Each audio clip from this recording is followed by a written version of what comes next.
अस्सलाम वालेकुम स्टूडेंट्स, मैं आपकी टीचर अरीबा शबीर। मैं आपको क्लास 6 का चैप्टर 1 का लेक्चर रिकॉर्ड करवा रही हूँ।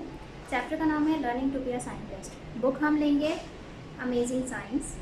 इसमें हम चैप्टर 1 का लेक्चर रिकॉर्ड करेंगे। इस बुक में जो फर्स्ट टॉपिक है उसका नाम भी learning to be a scientist है। इसमें हम साइंसदानों के बारे में पढ़ेंगे। तो मैंने कुछ कीवर्ड्स लिखे हैं, कीवर्ड्स की सूरत में हम पढ़ेंगे ताकि आपको आसानी से याद हो जाए। तो पहला कीवर्ड है हमारे पास साइंस। साइंस क्या है? वो तमाम इवेंट्स जो हमारे आसपास होते हैं उनके बारे में स्टडी करना साइंस कहलाता है। ठीक है। दूसरा वर्ड लिखा हुआ है हमारे पास साइंटिस्ट। साइंटिस्ट यानी बेसिकली चैप्टर साइंटिस्ट के बारे में तो हम ज़्यादा फोकस इसी पे करेंगे। साइंसदान कौन होते हैं? साइंसदान वो होते हैं जो साइंस की चीज़ों के बारे में स्टडी करते हैं, नई नई डिस्कवरीज करते हैं साइंस से रिलेटेड। और साइंसदानों का काम सिर्फ क्वेश्चन करना नहीं होता, वो जो है डिफरेंट एक्सपेरिमेंट्स करते हैं और फिर उसकी बेसिस पे जो रिज़ल्ट कंक्लूड होता है वो हमें निकाल के देते हैं ताकि हमें दूसरी फील्ड्स में स्टडी करने में आसानी हो। ठीक है। अब साइंसदानों ने एक्सपेरिमेंट कर लिया, उससे कंक्लूजन भी आ गया, लेकिन वो अपने पास से आंसर भी तो दे सकते हैं। तो इसके लिए पूरा एक प्रोसीजर होता है।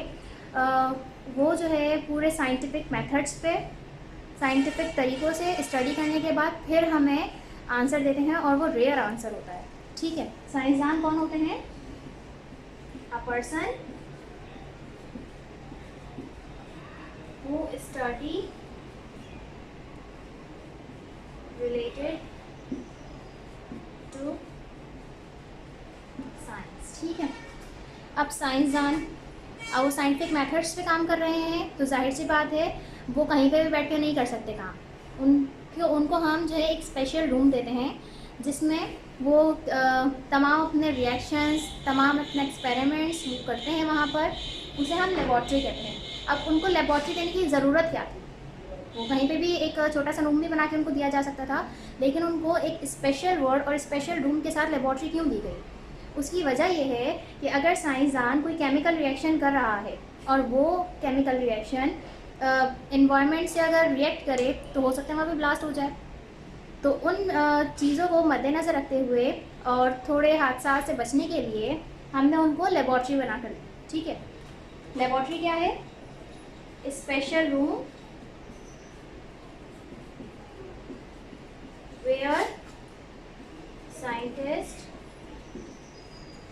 Do experiments. ठीक। अब नेक्स्ट वर्ड लिखा हुआ है इंस्ट्रूमेंट। अब इंस्ट्रूमेंट क्या है? जब उनको स्पेशल रूम दिया गया है, सब कुछ स्पेशल है, तो उनके पास जो रिएक्शन करने के लिए जो भी हमने उनको प्रोवाइड की हैं चीज़ें वो इंस्ट्रूमेंट है। और उन इंस्ट्रूमेंट्स को क्योंकि वो स्पेशल है तो उनके लिए नाम भी थोड़ा डिफरेंट होना चाहिए, तो उसको हम कहते हैं इक्विपमेंट्स। तो ये 4 कीवर्ड्स थे। इसमें हमने फर्स्ट टॉपिक आपकी बुक का कवर कर लिया है इन 4 वर्ड्स की बेसिस पर। ठीक है।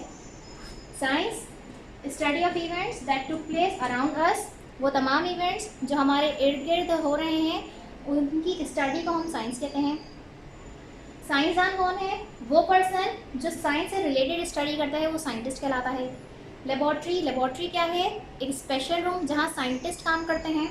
इंस्ट्रूमेंट क्या है? वो स्पेशल इक्विपमेंट्स जिनके साथ एक साइंटिस्ट काम करता है वो इंस्ट्रूमेंट या इक्विपमेंट्स कहलाते हैं। इस चैप्टर का दूसरा टॉपिक है steps involve in solving a scientific problem. मैंने आपको पहले बताया था कि साइंटिस्ट कोई भी जवाब या कोई भी कंक्लूजन ऐसे ही नहीं देते थे। उनके पास एक पूरा प्रोसीजर होता है। साइंटिफिक मेथड से गुजरने के बाद हमारे को कोई भी रिजल्ट वो प्रोवाइड करते हैं। तो अब हम उन स्टेप्स के बारे में पढ़ेंगे या उन मेथड्स के बारे में पढ़ेंगे कि कौन से मेथड्स को यूज़ करते हुए हमें कोई भी रिज़ल्ट प्रोवाइड कर रहे हैं। ठीक है। तो पहला स्टेप होता है आइडेंटिफाई द क्वेश्चन। मतलब कोई भी क्वेश्चन हो, पहले उसको ठीक से आइडेंटिफाई करना, ऑब्ज़र्व करना, ये उनका सबसे पहला काम होता है। लेट्स सी एक एग्जाम्पल ले लेते हैं कि कोई भी बीमारी आती है तो पहले साइंसदानों का काम क्या होता है कि उस बीमारी की ऑब्जर्वेशन करना कि फला बंदे को ये बीमारी हुई है तो उसकी क्या क्या सिम्टम्स हैं। इन सिम्टम्स के बारे में पहले ठीक से ऑब्जर्व करना वो उनका फर्स्ट स्टेप होता है। मतलब आइडेंटिफाई कर रहे हैं कि इस बीमारी में हो क्या रहा है, तो हम एक सिंपल सा क्वेश्चन ले लेते हैं कि उनके पास एक क्वेश्चन आया, क्या तमाम इंसेक्ट्स की 6 टांगें होती हैं? साइंसदानों के जहन में ये सवाल आया, क्या जितने भी दुनिया में कीड़े हैं उनकी 6 ही टांगें होती हैं? फिर उन्होंने आइडेंटिफाई किया, ये क्वेश्चन है कि भाई क्या वाकई ऐसा है कि तमाम कीड़ों की 6 ही टांगें हैं? तो क्वेश्चन उनके पास आया, do all insects have 6 legs? फिर अब इन्होंने आइडेंटिफाई कर लिया। अब नेक्स्ट है उनका नेक्स्ट स्टेप क्या होगा, कलेक्ट इन्फॉर्मेशन। अब उसके बारे में उससे रिलेटेड तमाम इन्फॉर्मेशन वो कलेक्ट करेंगे। किस तरह से कलेक्ट करेंगे, दुनिया भर से डिफरेंट काइंड्स के इंसेक्ट्स लाएंगे, मतलब उनकी नज़र में जो भी कीड़ा होगा वो उस कीड़े को अपने पास लेकर आएंगे। फिर उन्होंने इन्फॉर्मेशन कलेक्ट करना स्टार्ट की है इस स्टेप से, या यहाँ से उन्होंने इन्फॉर्मेशन कलेक्ट करना शुरू की है। तो उन्होंने डिफरेंट काइंड्स के इंसेक्ट्स को जमा करना शुरू कर दिया। ठीक है, डिफरेंट काइंड के इंसेक्ट को जमा करना शुरू कर दिया।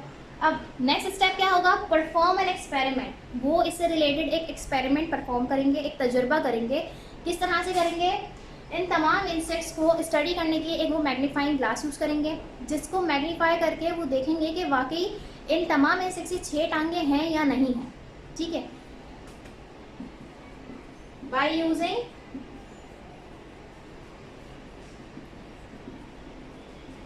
Magnifying glass, magnifying glass use करेंगे इसमें।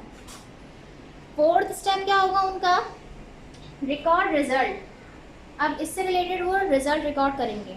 अब इन्होंने यहाँ पे एक्सपेरिमेंट परफॉर्म किया है, कुछ तो रिकॉर्डिंग मतलब कुछ तो रिकॉर्ड हुआ होगा उनके पास रिजल्ट, तो वो रिजल्ट रिकॉर्ड करेंगे कि हो सकता है या नहीं हो सकता।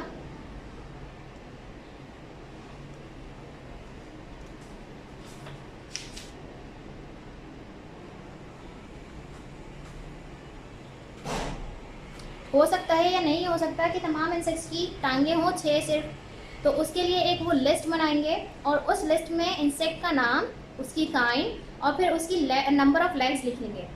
तो वो रिजल्ट रिकॉर्ड होना शुरू हो गए यहाँ पे इस स्टेप से।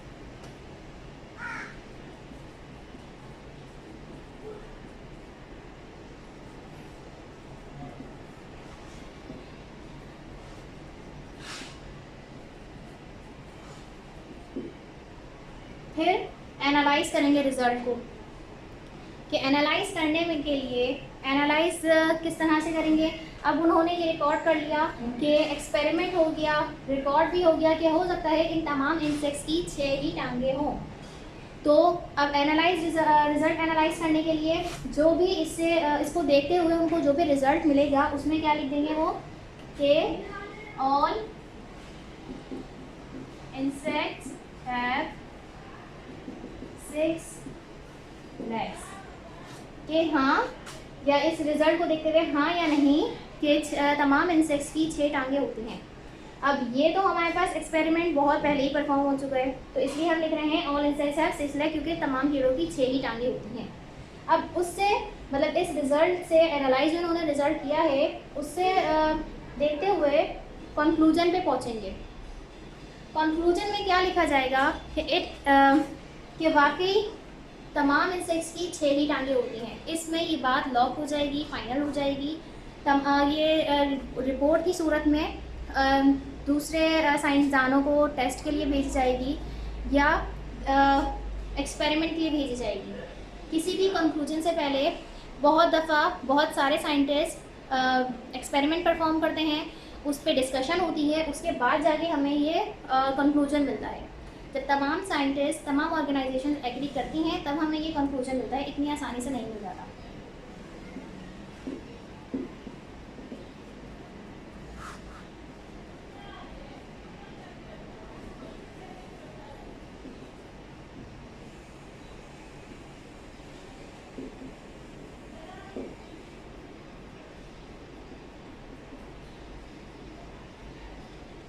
एक दफ़ा रिव्यू कर लेते हैं। इसमें हम साइंटिफिक प्रॉब्लम को सॉल्व करने के स्टेप्स पढ़ेंगे। पहला step, identify the question. Question को आइडेंटिफाई करना, उसको ऑब्जर्व करना कि क्वेश्चन क्या है, क्वेश्चन हमारे पास इसमें ये था कि क्या तमाम इंसेक्ट्स की 6 टांगें होती हैं। इससे रिलेटेड नेक्स्ट स्टेप होगा इंफॉर्मेशन कलेक्ट करना। डिफरेंट काइंड के इंसेक्ट्स कलेक्ट करके लाएंगे, उसको फिर उसके लिए एक्सपेरिमेंट परफॉर्म करेंगे। थर्ड स्टेप में मैग्नीफाइंग ग्लास यूज़ करके उनकी लेग्स काउंट करेंगे कि 6 टांगें हैं या नहीं हैं। रिजल्ट रिकॉर्ड करने के लिए एक लिस्ट बनाएंगे जिसमें इंसेक्ट का नाम और उसकी नंबर ऑफ लेग्स लिख देंगे। एनालाइज रिजल्ट करेंगे कि all insects have 6 legs. Result जो इन्होंने लिस्ट बनाई है उसके तहत तमाम इंसेक्ट्स की 6 टांगें हैं। कंक्लूजन पे पहुंच जाएंगे। कंक्लूजन पे पहुंचने के लिए ये लिखा जाएगा it is highly likes that all insects have 6 legs. तमाम इंसेक्ट्स की 6 ही टांगें होती हैं। ठीक है।